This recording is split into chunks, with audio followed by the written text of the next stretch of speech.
Hey everyone, we are back. Make sure your cameras are on.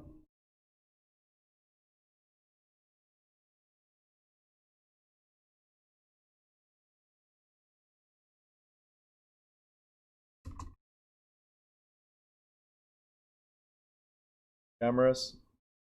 Half of the class doesn't have cameras. Come on, cameras on.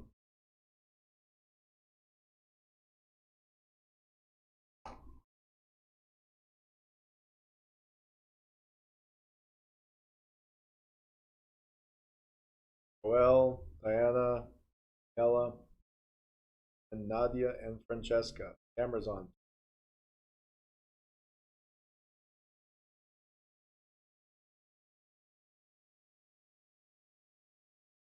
Very good.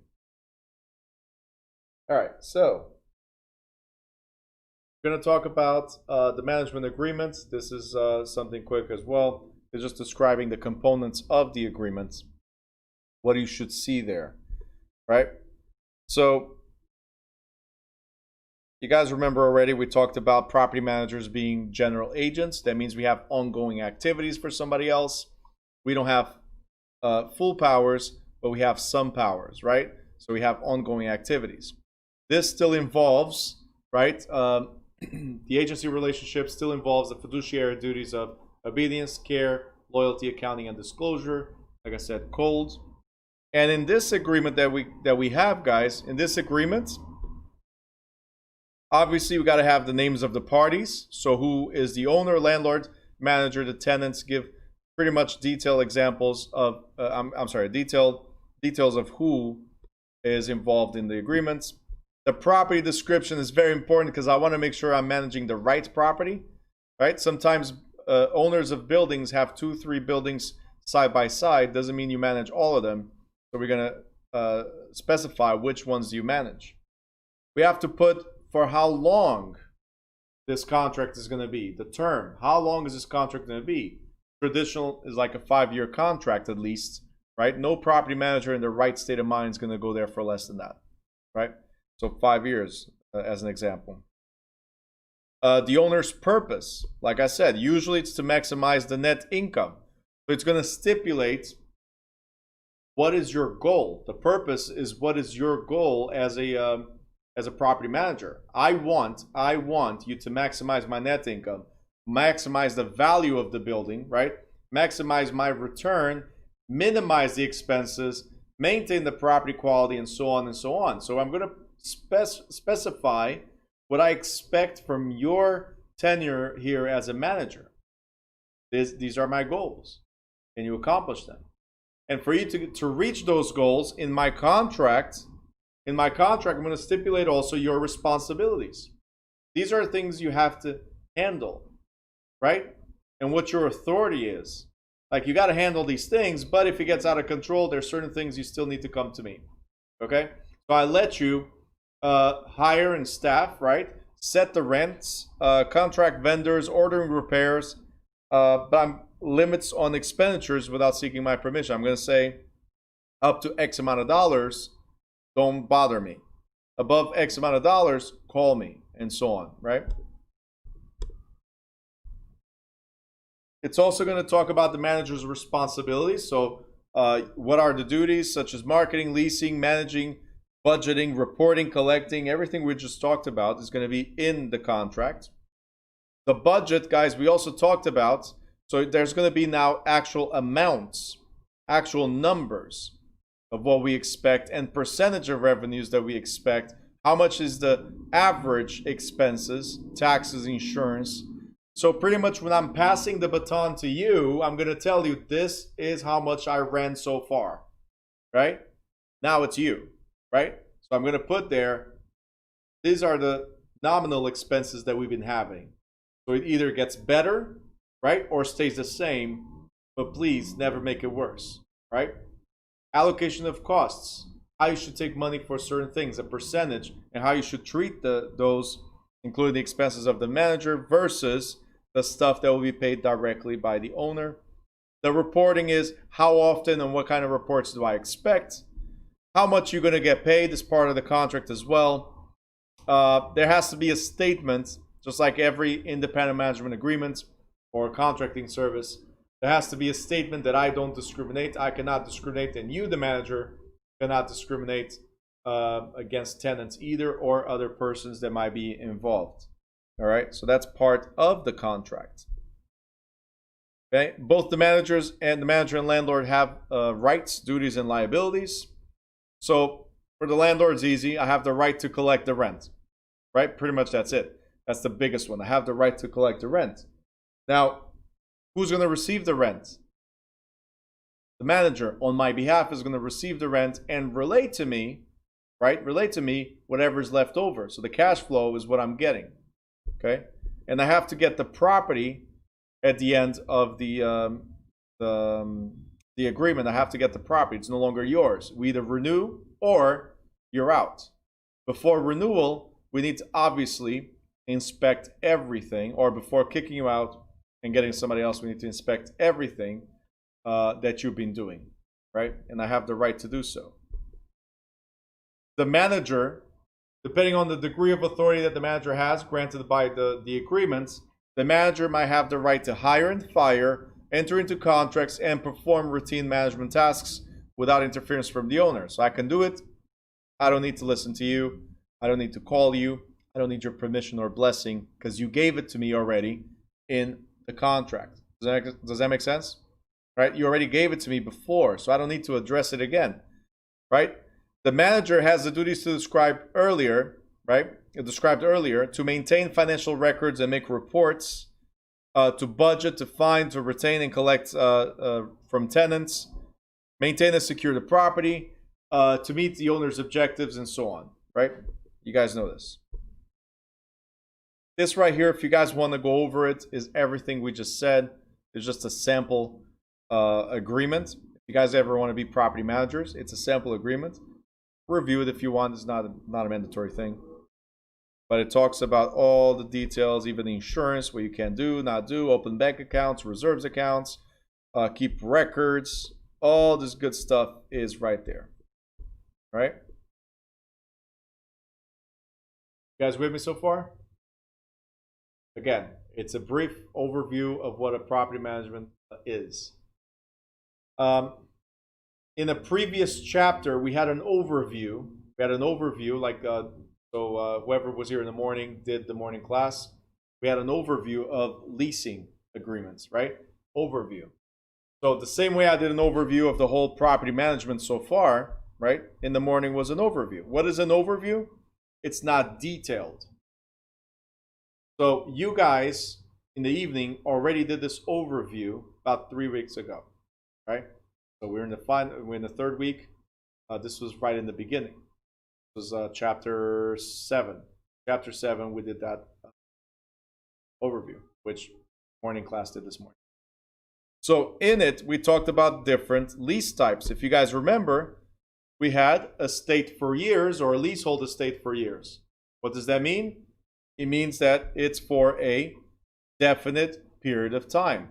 So there's if you guys remember, there's a check-in, check-out. It's a definite period of time. So you're here for 1 week. You're here for 6 months. You're here for 1 year. Daniela, I want a balloon as well. So check in, check out. There's a definite start and a definite ending date. Okay? It's okay. You don't have to yell at the person that walked in. I'm just messing. Okay? There's a periodic one where it's pretty much the period to period or month to month or week to week. It could even be year to year. The key feature of this one is that automatically renews. Automatically renews. Right? So it's constantly evolving. As long as you pay, it keeps on evolving to the next month and next month and next month and next month until somebody gives a notice that says, hey, landlord, I'm out by next month. Or, hey, tenant, I need you out by next month. Right? So this one automatically renews. While this one automatically ends at checkout, whatever we define as a checkout, this one automatically ends unless we agree to renew. This one is the opposite.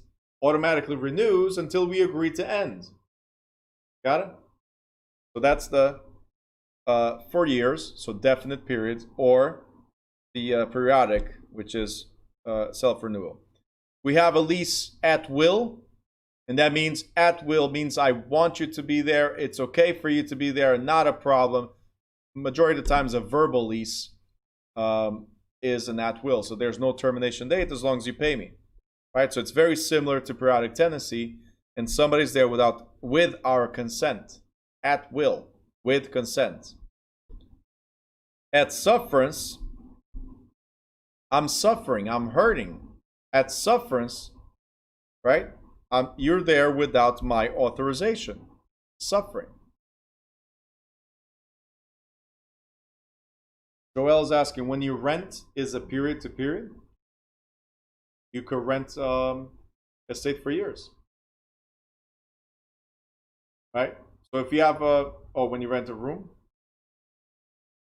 you're asking if you rent a room is from period to period. Your room where?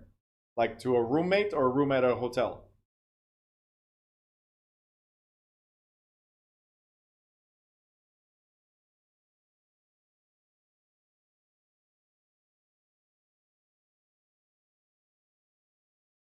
If you're talking about relationships, you're paying the daily rate. Never know what tomorrow brings.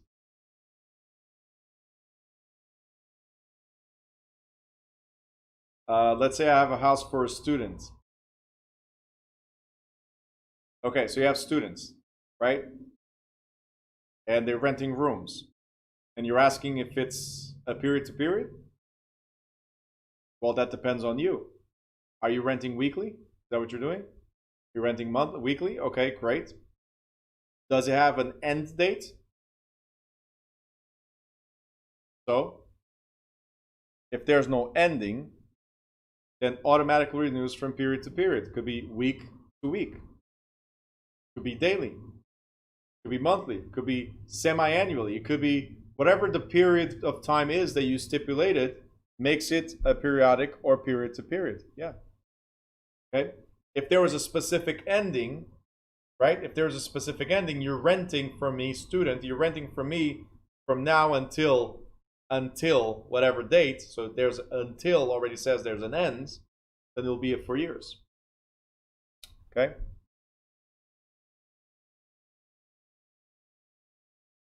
There's different type of leases that you guys know. For instance, the lease in gross, right? This shows you right here what I covered on chapter 7. The gross lease is a fixed rent and it's a residential lease. That's all you need to remember. Gross lease is mainly a fixed rent and it's for residential.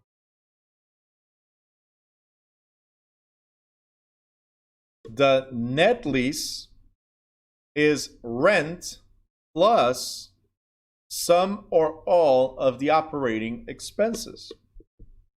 Some or all of the operating expenses. We find this mainly in office and industrial leases. So this is where you pay $1,000, but you have to pay also for taxes, insurance, maintenance, repairs, whatever, common areas, right? So a net lease could also be considered triple net. Have you ever heard of triple net leases? Triple net? That means it's the rent, taxes, insurance, and maintenance. So triple net lease, it's rent plus taxes, insurance, maintenance. You're responsible for it all. Okay, triple net. Okay, again, usually for office. Percentage lease, it could be either gross or net, but the rent is not fixed. The rent is not fixed because it depends on the income generated by the tenant. It depends on the income generated by the tenant. Okay? So, again, a percentage is the landlord is expecting to get a higher return from the percentage. So if you have let's say a restaurant business, right? You hope that the volume of the restaurant business will go over $30,000 a month, let's say, right? That's what you expect, to go over $30,000 a month. Now your rent, the way it's stipulated, your base rent is $1,200, right? This is your base rent. And then the percentage lease could have different options. The percentage lease could have an option where you pay $1,200 plus 5%, so it could be fixed plus 5% of gross every time it goes above 30,000, right? So plus percentage, or it could say 1,200 and either or 5% of this. So if 5% of 30,000 is more than 1,200, then the option is you take the 5%. Okay, that's one of the things.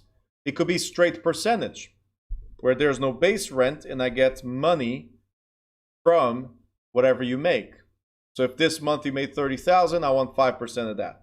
If this month you make 20,000, I want 5% of that. If this month you made 100,000, I want 5% of that. So there's different options when it comes to a percentage lease. It depends on the income generated. Okay, so again, it's me betting on your business, and we find these mainly in retail businesses, right? It's me betting on your business. I believe in your business so much that I will help you get a lower rent, but I expect a higher return because you're going to do so great. Does that make sense, guys? Okay. So again, we covered that in the first week. A graduated lease is very simple as well. Graduated lease, it gradually increases over time. Graduated lease gradually increases over time. Okay, you might not have a question about this, but if you see graduated lease, it gradually increases over time. Okay. All right, now we got owned and leased inclusions. Why is this important? Every contract for real estate, whether it's the sale or rental, every contract for real estate should include something that stipulates, okay, this is the house, this is what I'm going to include, and this is what I'm going to exclude. This is what belongs to me, especially as a landlord, this is what belongs to me. This is what you can use. This is what I can use exclusively. This is what you can use. So we're going to stipulate exactly, for instance, the built-in appliances.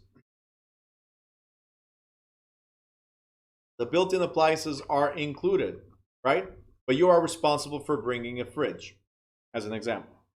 Furniture, usually it's not included. But you guys know that there's apartments that are furnished.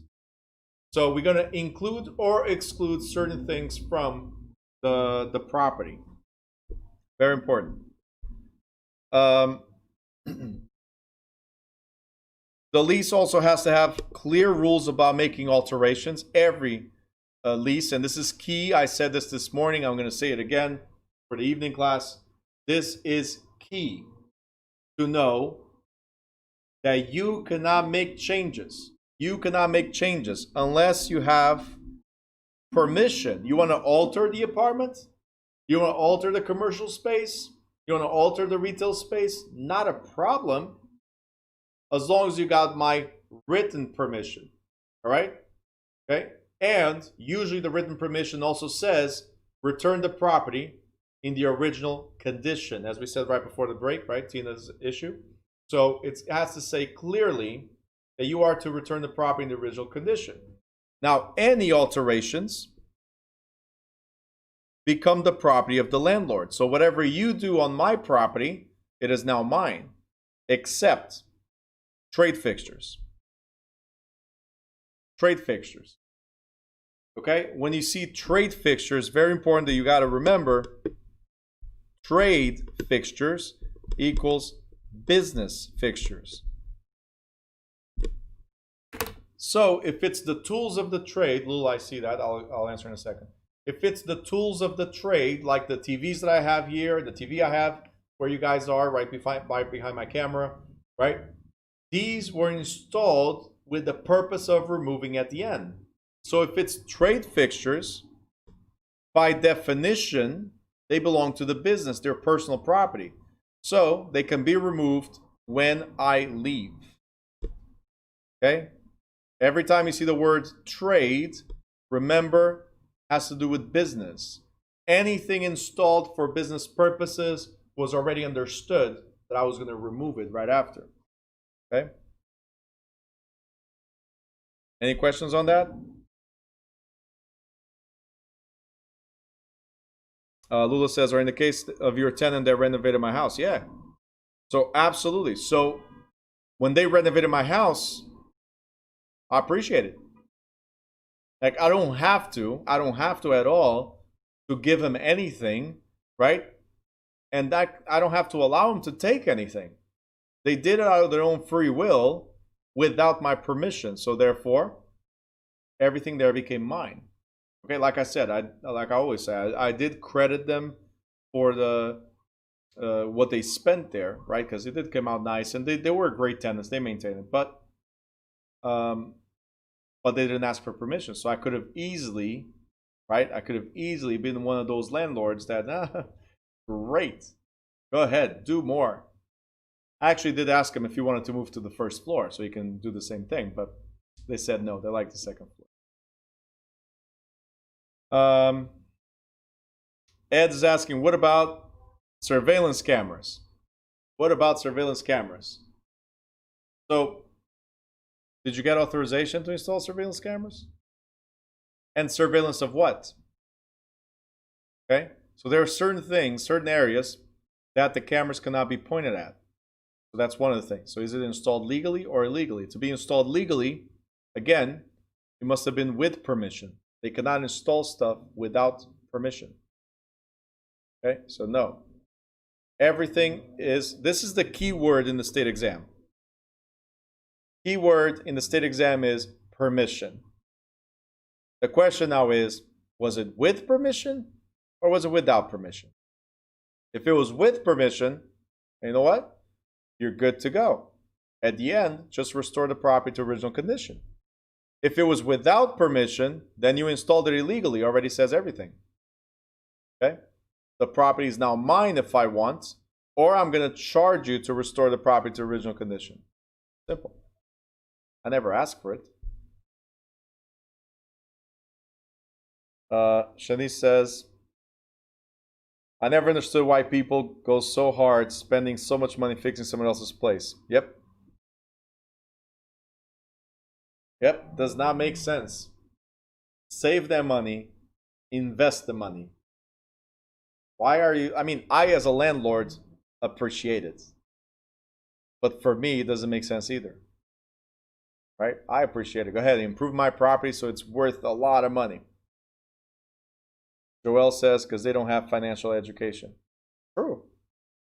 True. They think the rental is theirs, I guess. Maybe. But again, I love those people. I love those people. If they want to improve my property to a value that's way higher than what it's worth right now, yeah, do it. As long as you don't destroy, I'm happy. But if you want to improve, sure. Absolutely. All right. Shanice says, I need to get tenants like yours. Yeah. Nadia, perfect. And that's why, again, education is key. There. They think they can't buy, can't. Think they can't buy, so they get comfortable. Yeah. All right. So, with that being said, I got you covered. Listen, I've been translating a lot of stuff here, right? I've been translating a lot of stuff. That's not a problem. The can't and can, right? I can show you here some stuff. Don't worry. I speak your languages. I'm a citizen of the world. I speak your languages. Don't worry. All right. So I translate. So what I was going to say regarding this, Nadia, and I'm glad you brought this up because, and also Joel, with the fact of financial education. This is a combination of things that you can take from this class and remember, the majority of people do not know. What you guys are learning here in 4 weeks, the majority of people have not learned in their whole lifetime. Okay? So you have a chance. You want to make money, you have a chance to explain to people, hey, you can buy a house. You just got to do this, this, and that. Everybody can. Everybody can buy a house. There's always a program, right, for somebody to buy a house. Some programs will help you buy a house, but the interest is a little bit higher, like for tax ID or people, right? If you have a tax ID, you can buy a house, for instance. If you're a cash business, you can buy a house. If you're W-2, that's the easiest one to check, you can buy a house. If your score is too low, let's do this, let's do that, and then you can buy a house. Right? But everybody can. The problem is most people think they can't. Yep. Absolutely. Okay. What's the program that can help you build your house? One of them is a 203K. Helps you build a house, right? It's a construction, but you want to have a conventional loan for construction is a little bit better than 203K, because 203Ks are there's penalties involved right up front, and it takes so long to close that it's sometimes not even worth it. I mean, there's a lot of programs. There's a lot of programs, even non-government programs, right? If you find a good deal, then it's called private or hard money lenders. If it's a good deal, I'll help you build the house. And then you go to a regular lender that will refi. Just saying. All right, next. Reversionary rights of owners. I'm sure you guys can understand what this means, right? What is reversionary rights? By now, everybody should understand what this means. Anybody?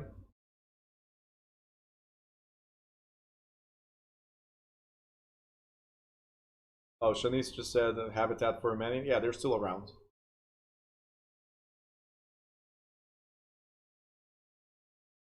I used to have a P.O. box here in the, actually like a couple blocks away, P.O. box here in Newark. They used to be from Habitat for Humanity, so I kept on getting their mail. I was looking for checks. None of them had. Anyway. All right, reversionary. Guys, what does reversionary mean?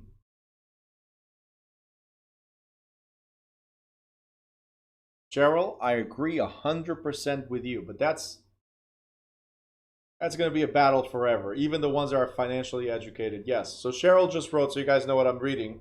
Cheryl wrote, buying a house and people keeping their house are two different things, right? So financial education cannot make a person disciplined.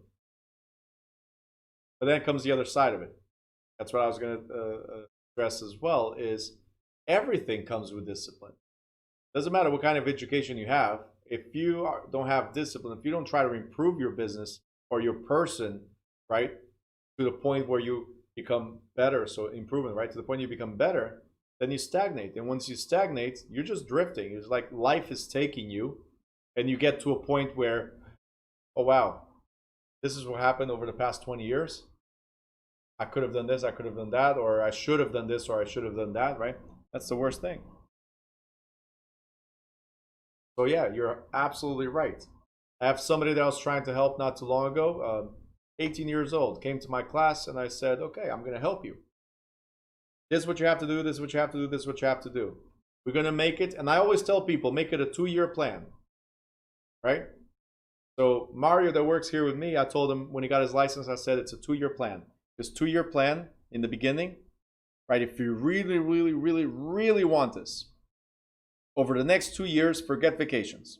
Over the next 2 years, forget cookouts. Over the next 2 years, forget going to the bars. Over the next 2 years, forget everybody.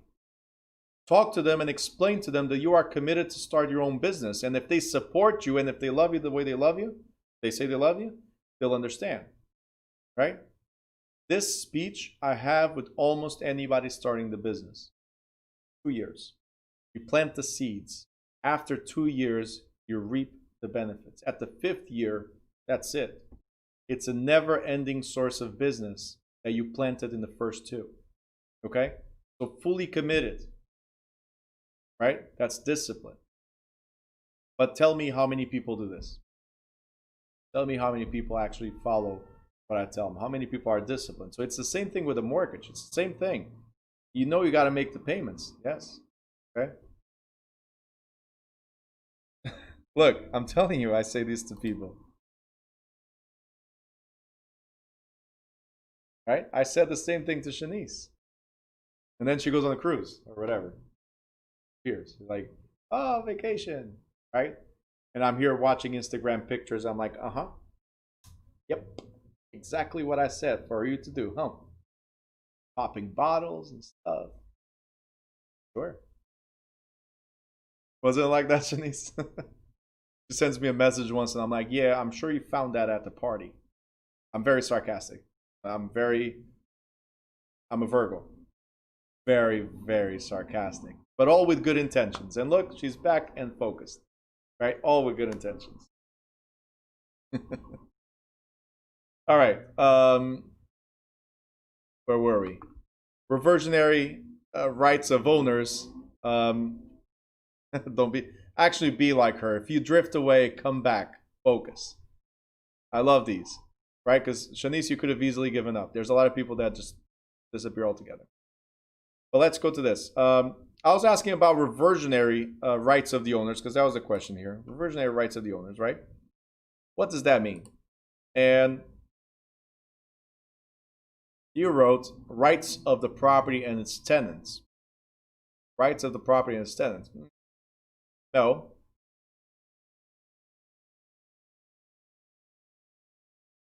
Ed, let me just correct one thing. It's not bad. It's not bad. It is exactly this, right? But I want to do this. Reversionary is I have the right to get it back. It's not get back all the rights. I mean, it is all the rights come back. But reversionary means that at the end of the lease, the property comes back to me. Okay, at the end of the lease. So just like a grantor in a life estate, this is an example, just like the grantor in a life estate, I sell the property to you as long as you're alive. When you die, what happens to the property? It reverts back to me. In this case, I rented the property to you for 1 year. At the end of 1 year, if we don't renew, I have the right to take over the property right away. Right? And that might be a question in the state exam, by the way, guys. Might be a question. When can the landlord take over the property? Take possession of the property? 7 days after lease expires? 1 month after lease expires? Right away?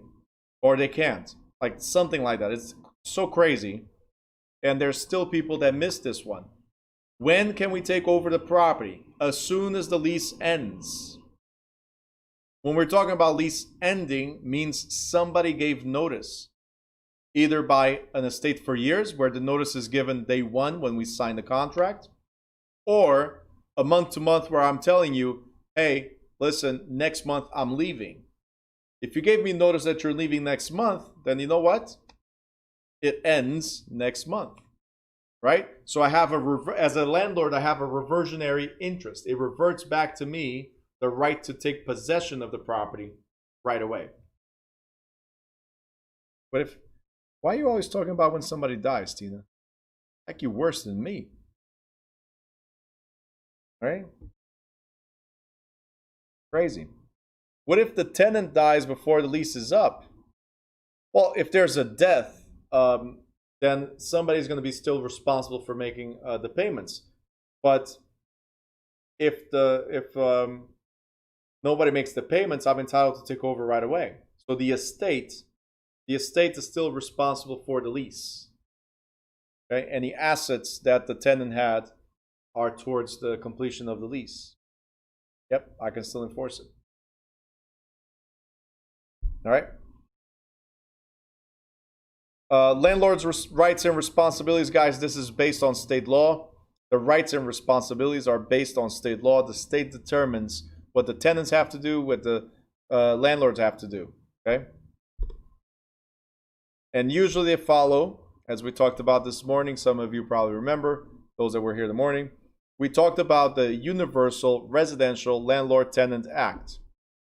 So this Universal Residential Tenant Act, or Residential Landlord-Tenant Act, was incorporated across the United States as a guideline, as a potential standard, right, for all the states to follow. So there's these basic rights and basic rules that we agree that everybody has. So commonly, the landlord retains the right of entry into the premises in order to perform the needed repairs and maintenance of the property. So can I get into my own property even though you're the one occupying? The answer is yes. But obviously, the lease will specify that a landlord may only enter under one of the following conditions.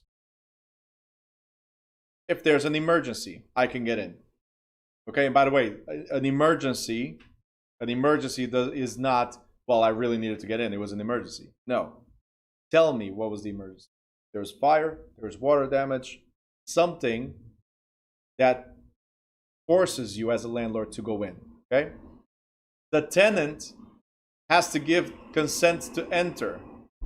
The landlord enters during normal business hours and only after giving notice to either make the repairs or to show the property to prospective tenants, purchasers, or contractors. So I do have the right to show the property, and you have to allow me in, right? If I gave you the notice. If the tenant abandoned or surrendered the property, I have the right to go in right away. Or if the court allowed me to go in a foreclosure, for instance, in an eviction, for instance. Okay. Likewise, the landlord has the right to expect the prompt payment of rent and adherence of the building rules. At the end of the lease term, the landlord has the right to retake possession of the premises. Like I just said right earlier, retake, that's the reversionary interest. And in case of tenant breach or default, the landlord has the right to pursue remedies provided by law, such as eviction, in order to take possession. Okay, so I cannot just barge into the property just because. All right, I have to have a court order to be able to go in. Now, my responsibility as a landlord in every single property that I have is very simple. Make sure that the property is habitable. What does this mean, being habitable? It means that it's not dangerous to life, health, and safety. For instance, I have to keep the heating, cooling, or electrical and plumbing systems in good working condition, because these could affect your life, health, or safety. I need to keep the floors, stairways, and railings safe and in good repair, because these could affect your life, health, safety. Provide pest control as needed, because these could endanger your life, health, or safety. Repair roofs, roof leaks, and broken windows promptly as well. All right? So all of these, as you can tell, right, it's not a reason for you to say, hey, there's a hole on the wall. As an example, there's a hole in the wall. Landlord, you have to fix it now, right? Unless that hole is affecting your life, health, and safety, right? Then it's not an emergency. It's not something that's going to endanger your habitability. These will. No heat in the middle of winter? It will. No electrical, no water? It will, right? The cooling is not so much. It's only if the house actually has a cooling system. If it's windows, right, or you can install your own, I'm not required to provide it to you. But if it's a house that has cooling, then I have to maintain it as well. All right. Tenants' rights and responsibility. Again, these are the universally accepted. And when we say universal, it's funny. Universally accepted across the United States. But again, common sense also in the rest of the world, right?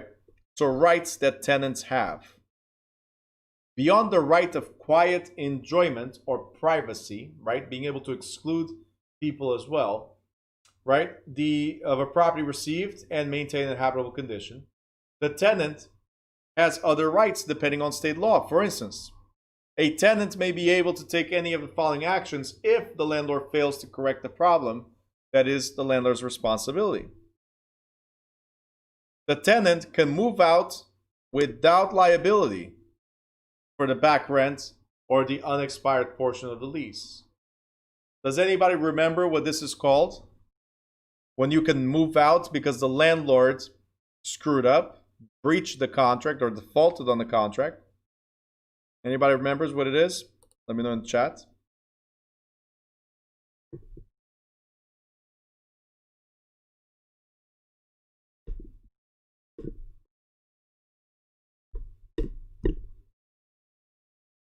Very good. Mr. Badur for the win. This is called constructive eviction. There's two types of eviction. It's the landlord eviction, and then there's the tenant eviction. The tenant eviction is where you evicting yourself. You're telling the landlord, hey, you do not fix the stuff that was your responsibility. You have now endangered my life, health, or safety. Therefore, I'm moving out, and I have no further liability on back rent or the remainder of the lease. In fact, I also want my security deposit because you breached, not me. All right? We can also refer the problem to mediation or arbitration or even small claims court. Or some states, like here, the state of New Jersey, after giving the owner written notification of an emergency situation, I can call, as a tenant, I can call a professional repair person and deduct the cost from next month's rent. So I can also withhold rent, right? But I can fix it. So New Jersey recognizes the right to repair and deduct, as an example. And some states have the same law. Responsibilities. The tenant has to pay the rent on time, follow the rules and regulations set out by the landlord, give a 30-day notice when terminating a month-to-month lease, or returning all door and mailbox keys when leaving the property because they're not yours, they're mine. You also have to leave the unit as clean a condition as it was from the start of the lease. You have to keep the unit clean and sanitary. Dispose of all the rubbish, garbage, and other waste in a sanitary manner. Use and operate all electrical, gas, and plumbing fixtures properly. Refrain from destroying the damage or damaging the property. Prevent others from destroying or damaging the property. And of course, use the property and rooms only for their intended purposes.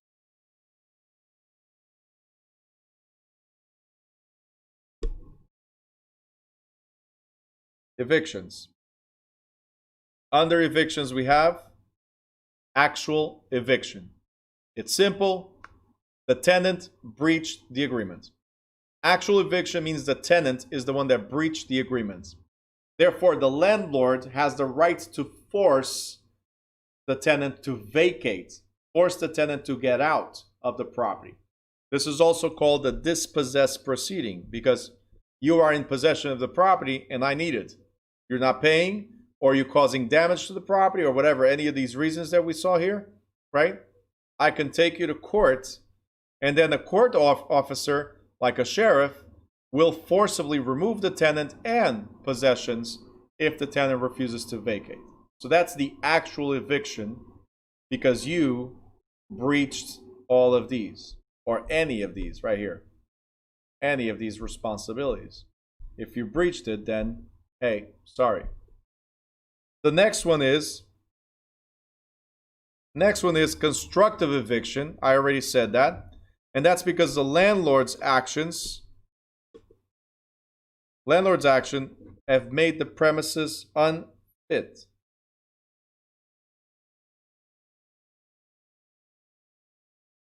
Unfit for human habitation. Okay, that's constructive eviction. You evict yourself. All right, we already talked about tenants' improvements. Let's talk about termination of lease. Do you have any questions before I move forward?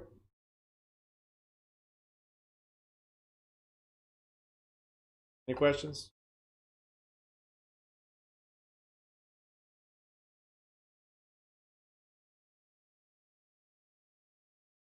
All right. So, termination of lease. How can we terminate or end a lease? Well, because it expired, for instance. right? Performance, that we completed all the obligations. By agreement, where, hey, landlord, is it okay if I leave? And you say, yeah, no problem. We'll end it right here, right? Abandonment. So if I abandon or if you abandon, then it ends the lease. Usually it will be a tenant abandoning, but it ends the lease. Default or breach. That means, hey, we agreed to these terms. We agreed to pay the rent on time for this amount of money, right? We agreed that you're not going to destroy the property. We agreed that it was only for you and your spouse, not for 10 people, right? We agreed that if you were going to do something to the property, that you would let me know, right? So all the things we've been talking about, right? If people breach the agreement or do something that's against what we agreed, that's default or breach, automatically ends the agreement, and I can sue you or you can sue me, as we just went over, constructive eviction or actual eviction. Okay. It could be by notice, if I give enough notice. So if it's a month-to-month periodic, if it's a month-to-month, I can say, hey, a month from now I'm leaving, right? So I gave you notice that I was going to leave to end the contract. Okay. Sorry. Hi, Bruno. It's Jody. Jody. I know 3 Jodys. Jody, my student. Jody, accountant.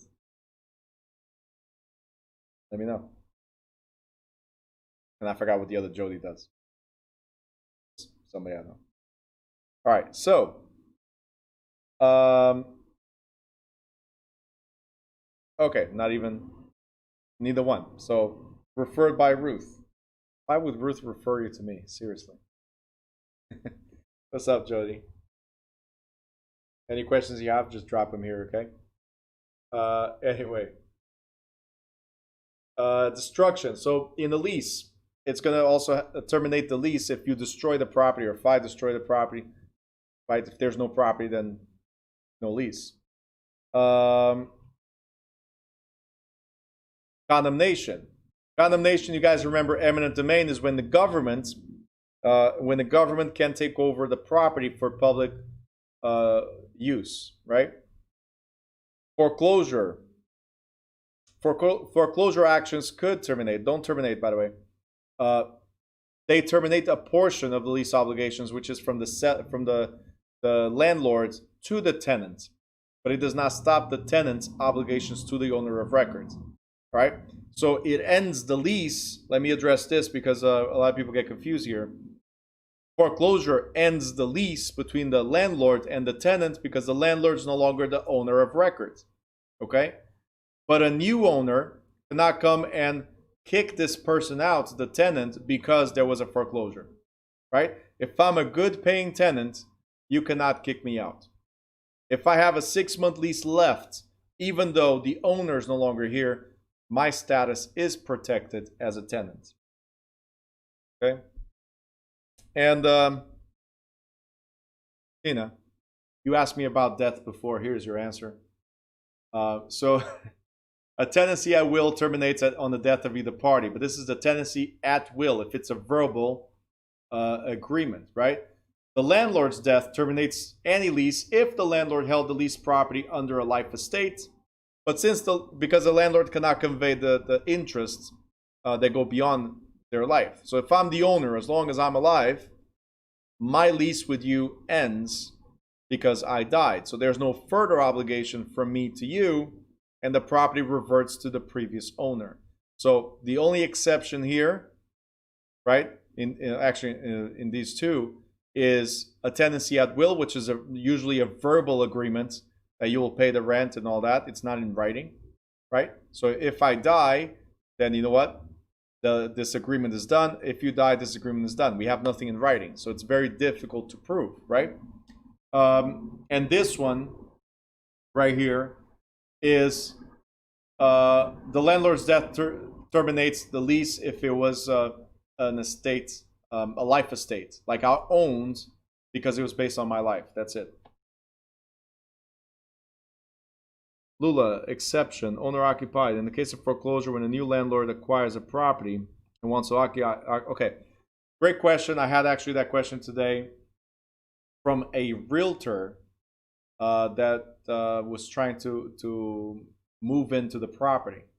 So every state has different rules regarding that, but the basic rule is if you intend to occupy and there's a valid lease when you buy the property, it's not a problem. You can occupy, yes, but you'd have to give ample or substantial amount of time for the tenants to find another place to go.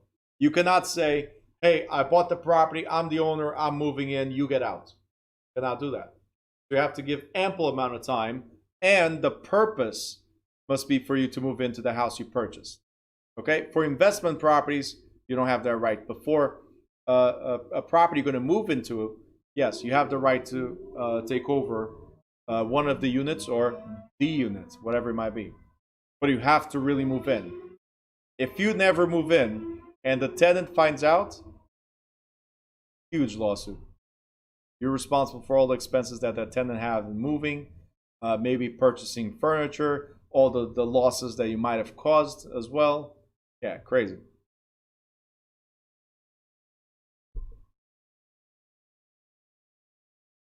All right, security deposits. What is a security deposit for? Who can tell me? What is a security deposit for?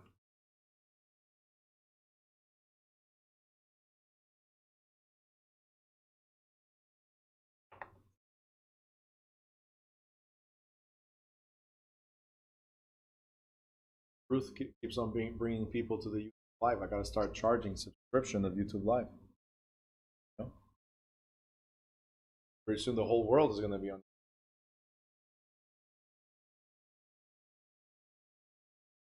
All right, security deposits. See what we got. Cheryl says to cover any damages to the unit during the lease. Okay. What do we have here? Carlos Mosquera, what's up? All right, to secure the rent payment and damages. Perfect. Ed, you had the perfect answer right there. That's it. It's not only for physical damages, as most people consider, but it's also for monetary damages, which is non-payment of rent.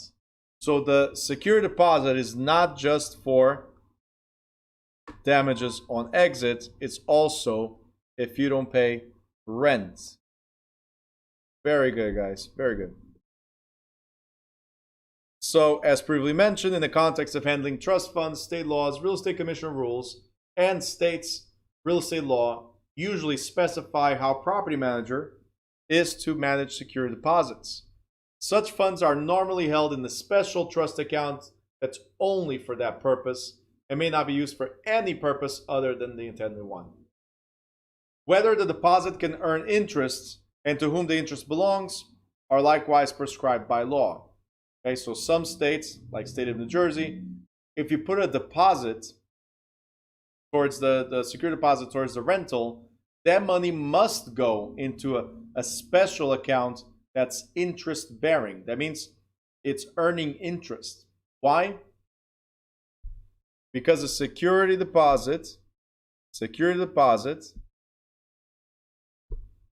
does not belong to landlords. Okay? A security deposit does not belong to the landlord, it belongs to the tenant. So if I'm asking you for $1,000 as security deposit, I cannot say that this money is mine and I cannot use the money. Okay? Just like the good faith deposits, guys, when you go buy a house, the broker is supposed to put that money into a separate account. The escrow account, right? Right here. I'm supposed to put it into this special trust account. Put the money there. It's not my money. It's the tenant's money. And I'm holding it hostage. So I put it into the separate account. I'm holding it hostage until you leave. When you leave, I'll give you the money back. right? So every state has a rule regarding that. Joel says most of the landlords are commingling. Listen, they're commingling and converting. They're using the money, right? You know what? As a matter of fact, right? What happens is very simple. Ready? What's supposed to happen is this. I receive your money, I put it into the escrow account. Okay? When you leave, I give you your money back. Simple. Another tenant comes in, I receive their money, I put it into the escrow account. Simple. When they leave, I give it back. But that's not what landlords are doing. A lot of landlords, what they're doing is, oh, new tenant? Thank you. Old tenant? Here you go. Why? Because I already used your money. So I don't have the money set aside.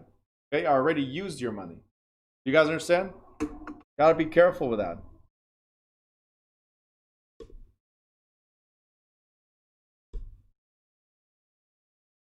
It's an escrow account. A trust account is an escrow account. So you have to go to your bank and ask, listen, I'm a landlord, I have tenants, I need to put the money into an escrow account or a trust account. That's all it is. And they'll have an escrow account that'll be separate just for deposit of rent, of security deposits. That's all. It's only for that. Okay, so there's no specific name for it other than it's a separate special trust account, escrow account that earns money, and it's for rental purposes. So they'll know exactly how to set it up. Okay. And we already talked about the standards. All right, management business. And we're almost done, by the way. We're almost done. So management business, sources of business, securing businesses, and professional development. This is very important. So as far as sources of business, property management is increasingly a specialization within the real estate. There's a growing need for skilled managers because increasing number and complexity of properties, right? So there's more and more luxury apartments. There's more and more tall buildings being built that house tons of people. So they need somebody to manage. There's more and more of that, right? In certain areas of the country, there's not a house for miles between one house and another. In other areas of the country, you cannot even, it's like you're a sardine. You cannot even breathe. There's tall building here, tall building here, tall building here, 100 people, 200, 300. They're all right there, right? So you have to focus. If you want to be a property manager, you have to focus in these areas and you'll never run out of business as well, right? So specialist opportunities. Property managers with specialized training, right? With specialized training are in demand in a wide variety of property types, including shopping centers, commercial buildings, residential properties, and industrial parks. Within these properties, property specialties are opportunities to specialize even further in such areas as leasing. So if you want to be just a leasing agent, make sure you specialize in it and you're very good at it, right? Asset management. So if you're handling other people's properties, right? It's their assets, right? Corporate property management. So if you're working for a CBRE, a Newmark, for instance, Wakefield's, there's different companies out there that all they do is corporate property management, right? Resort management for timeshares, for instance, resort management, association management, housing program management, and so on. So you can specialize in these things. Again, what is the idea? And this was on day one. What is the idea of you specializing in something? If you become the best at it, right? People need you. Does that make sense? If you're average at it, nobody needs you. Like once in a while, somebody's going to say, hey, would you like to this? Would you like to that? No. But if you are the pro at getting leases done, right, for a property management company, you'll always have a job because there's always somebody renting. Simple. Okay. Now, owners and investors in these various property types are among the consumers of property management services who represent potential clients for a professional property manager. Such owners and investors may be individuals, corporations, developers, landlords, banks, trusts, homeowner association, condos, associations, and investment syndicates. So if your desire is to be a property manager, I just showed you there's so many avenues for you. Okay? So many avenues for you. Obviously, as I said, and I keep on saying, and I'll keep on repeating, reputation, demonstrated competence, professional training, and smart advertising are keys to finding a management business. But customer service, being skilled, reputation, right? If your reputation precedes you, then that's it. Referrals, referrals, referrals, referrals. You'll never run out of business. That's what it is. Okay? As a property manager, obviously developing a management plan is very important, right? It is a necessary step in beginning a management project, and it may also be part of obtaining a management contract. See, the manager must consider the owner's objectives, right? So there's something called an executive summary. There's something called a business plan. Executive summary is what gets you in the door. A business plan is, I now understand your needs, and this is what I'm going to do. That's the difference, right? Any business you guys get into, you should always have these two, especially if you're trying to get money or if you're trying to impress somebody. You get the executive summary that says, this is my goal, right? Like the immediate short, this is my goal. It's like a resume. The business plan is now, let's put in action, this is what I'm going to do. Okay? Very, very important. Guys, we are done. I just want to show you guys right here. If you are going into the property management field, these are some of the places that you want to go to and participate. Like the IREM or IREM, whatever way you want to say it, is the Institute of Real Estate Management. They actually give you the certificate CPM, Certified Property Manager. BOMA or BOMI, which is the Business Owners and Managers Association International, right? These are great places for you to network, not only to get training and designations, but also for you to network and understand, right, all of these, and understand what other property managers within your field go through. For instance, this one is for property management of shopping centers. That's different from property management for residential. That's different from condominiums. You guys understand? Because condominiums is for homeowners. Residential, you're just dealing with tenants on behalf of one owner, as an example, right? So depending on where you're going to, what field you're looking for, different types of trainings. And I'm very adamant about that. Focus on that one niche. It doesn't say focus on that one niche and die with it. It says focus on it, develop it, right? Become the best at it, and then add another one, and another one, and another one. Okay?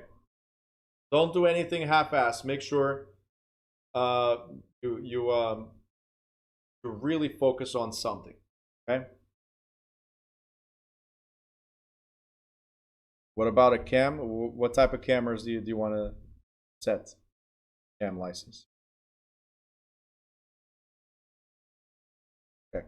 So in different states, you can get those right here as well with BOMA. But in different states, I know what you're saying. Florida has it a lot. New York has it a lot. But because they have more, what they call the communities, the private communities, the buildings, right? Large buildings. So they have all these things. So in Florida and in co-ops as well. So in Florida and New York, there's a lot of these. In New Jersey, it's growing. It's not something that we have a lot, right? It's growing. So can you get this community association management license? BOMA. Okay, through BOMA, sometimes even through, if I'm not mistaken, right here. Sorry, no, right here. You can get through them. But there's different licenses. There's even more. These are just some suggestions of types of license that you can acquire as a property manager. So you guys know, from state to state, things are different, like I said, right? For instance, in the Florida and the New York exam, they ask about community management. They ask about it. State of New Jersey, there's not one question about that type of license. Not one. Not even about requirements. Because, again, we don't have that many of them. You go to Pennsylvania, you go to Texas, probably not even a question about it. Okay? So it depends. All right, guys? Any questions? Wow, we got 7 people watching on YouTube. All right. Please tell me they're not all Ruth Pearl. Start charging, I'm telling you. If you guys have any questions, YouTubers, Zoomers, drop the questions now.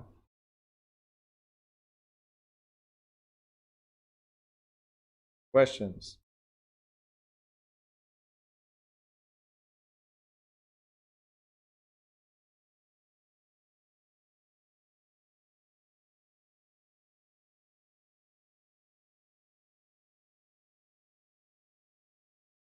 Carol's there. Great, but do you have any questions?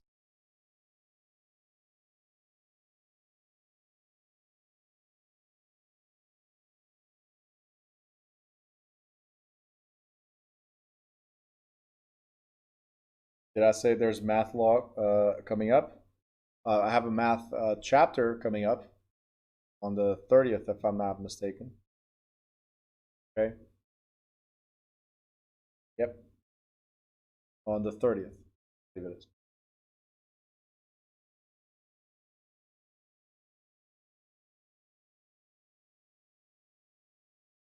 Right? I'm getting messages saying I have a question. I have a question. Okay, then ask the questions, guys. Any questions you guys might have? Drop it now.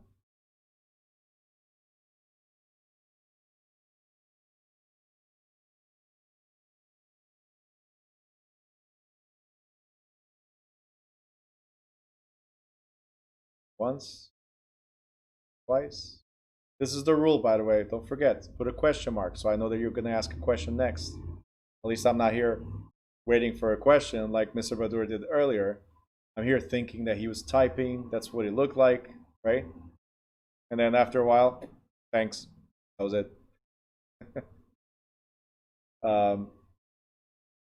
Anyway, the key to success, guys, the key to success in passing this exam is asking as many questions as possible. Okay. Carol, what's the chapter? What chapter is math? So in the book that I'm using, it's not a chapter. So everything ends on chapter 30th, the 30th chapter, and then after that it's called real estate math. So there's no chapter per se.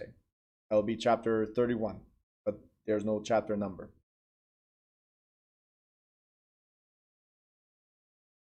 Okay. But if you're searching on my YouTube channel, you can go to the Dearborn version, the playlist that's there. Or you can search in my YouTube channel, you can search real estate math, and it should pop up a couple of videos from previous classes with that version, or even with this book. I handle a variety of questions there. Okay.